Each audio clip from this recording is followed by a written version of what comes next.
Bismillahirrahmanirrahim. Assalamualaikum warahmatullahi ta'ala wabarakatuh.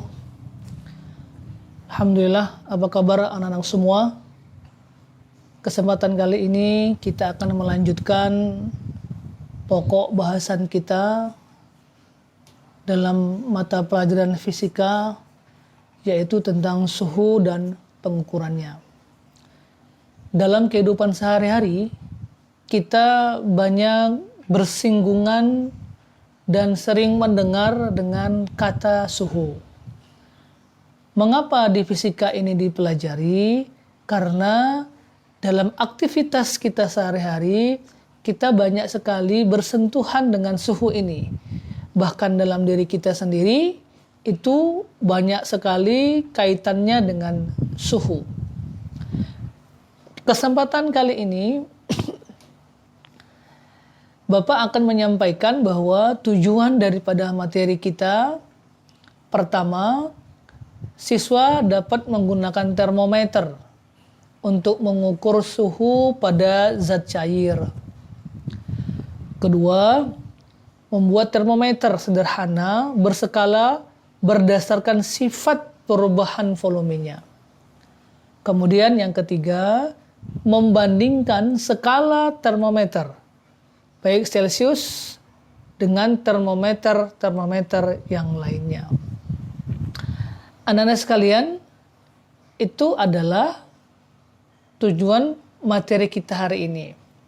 Sekarang kita coba jabarkan satu persatu apa yang dimaksud dengan suhu. Suhu adalah derajat panas atau dinginnya suatu benda. Jadi ketika ada benda yang memiliki panas atau dingin, derajatnya itu dinamakan dengan suhu. Jadi contohnya kita ini, suhu badan kita panas atau dingin, maka namanya adalah suhu.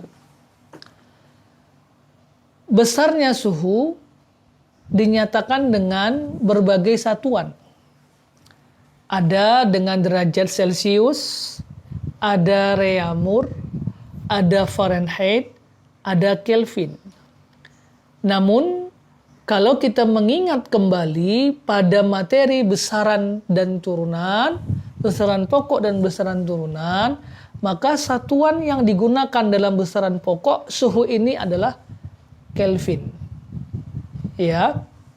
Nah, lalu suhu dapat diukur. Alat ukurnya adalah namanya termometer. Ini barangkali sering kamu temukan dalam kehidupan sehari-hari, bahkan di rumah biasanya disediakan ya untuk mengukur suhu badan, apalagi ketika masih ada anak-anak yang masih balita. Biasanya termometer itu disediakan. Nah, ini contohnya. Ya, contoh daripada termometer, oke. Kemudian, bahwa zat cair yang digunakan dalam isi termometer itu adalah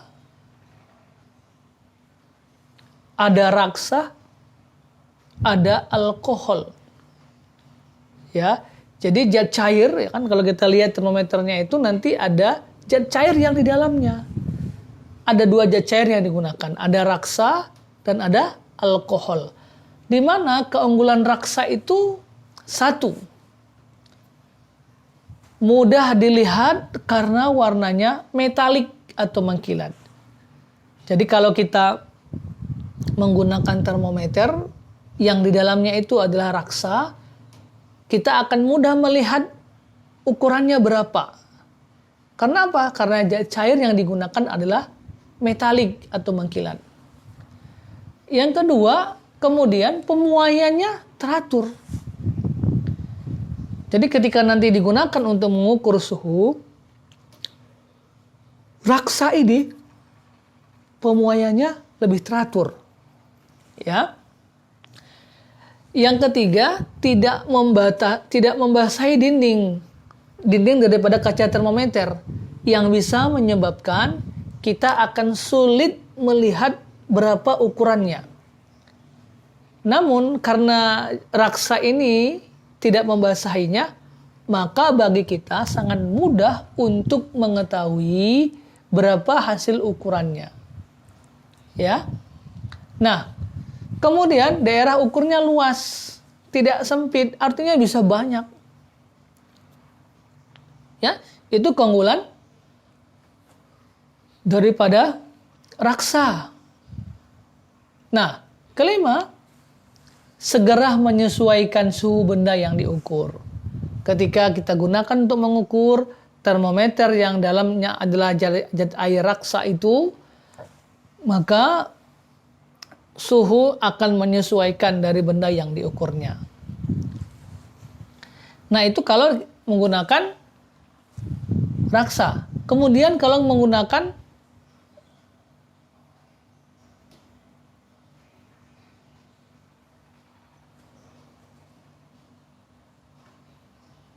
ya, baik.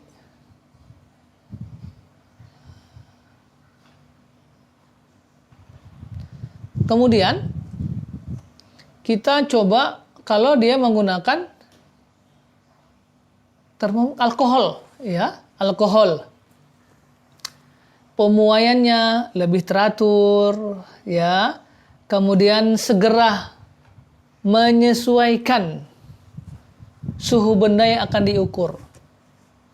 Jadi ketika termometer ini yang di dalamnya adalah alkohol, maka kita akan bisa mengukurnya. Nah, ketiga, dapat digunakan untuk mengukur suhu yang sangat rendah atau saat benda yang membeku. Sampai berapa? Taksirannya adalah sampai minus 132 derajat Celcius, ya. Nah, sekarang perbedaan raksa dengan alkohol. Kalau termometer alkohol tidak dapat mengukur suhu lebih tinggi dari 80 derajat Celcius. Karena pada suhu 80 derajat Celcius itu alkohol akan menguap. Jadi dia tidak bisa di atas 80 derajat Celcius. Kemudian termometer raksa itu bisa mengukur sampai ketinggian 360 derajat Celcius. Wah, jadi nampak sekali perbedaannya, ya. Nah, kedua, termometer alkohol bisa mengukur hingga suhunya minus 132 derajat Celcius. Sedangkan termometer raksa hanya bisa mengukur sampai minus 39 derajat Celcius. Artinya, raksa akan membeku pada suhu di bawah 39 derajat Celcius. Berarti untuk tingkat panas yang paling tinggi itu lebih bagus adalah raksa, tapi untuk yang paling rendah, paling bagus itu adalah termometer yang menggunakan alkohol. Oke. Kemudian kita lihat sejarah termometer. Pertama sekali ditemukan oleh Galileo Galilei, ya, di mana dia menggunakan isinya itu adalah berupa udara. Kemudian, pada pembuatan termometer diperlukan dua acuan suhu yang tetap, yaitu, suhu air yang sedang mendidih pada tekanan 1 atmosfer atau 76 raksa itu sebagai titik tetap atas, ya. Nah, kedua, suhu es yang sedang mencair pada tekanan 1 atmosfer itu sebagai titik tetap bawah. Jadi ada titik tetap atas, ada bawah, ya. Kemudian kita lihat ilmuwan Swedia Andreas Celsius menetapkan untuk titik tetap atas 100 derajat Celcius, dan titik tetap bawah adalah 0 derajat, yang sekarang dikenal dengan derajat Celcius, ya. Jadi penemunya adalah ilmuwan Swedia bernama Andreas Celsius. Oke. Nah, ini dia beberapa skala termometer yang ada. Yang pertama Celsius, ya. Nah, lihat di sini. Titik rendahnya 0 derajat, titik tingginya 100 derajat. Ini Celcius. Reaumur, rendahnya adalah 0 derajat, titik atasnya adalah 80 derajat Reaumur. Ketiga, Kelvin. Ya, minimal paling rendah 32 Fahrenheit, paling tinggi 212 Fahrenheit. Kemudian Kelvin, paling rendah 273 Kelvin, paling tinggi adalah 373 Kelvin. Itu beberapa skala termometer dengan titik didih air yang tinggi dan titik didih rendah yaitu titik beku es. Nah, kemudian hubungannya adalah begini. Antara Celcius, Reaumur, Fahrenheit, dan Kelvin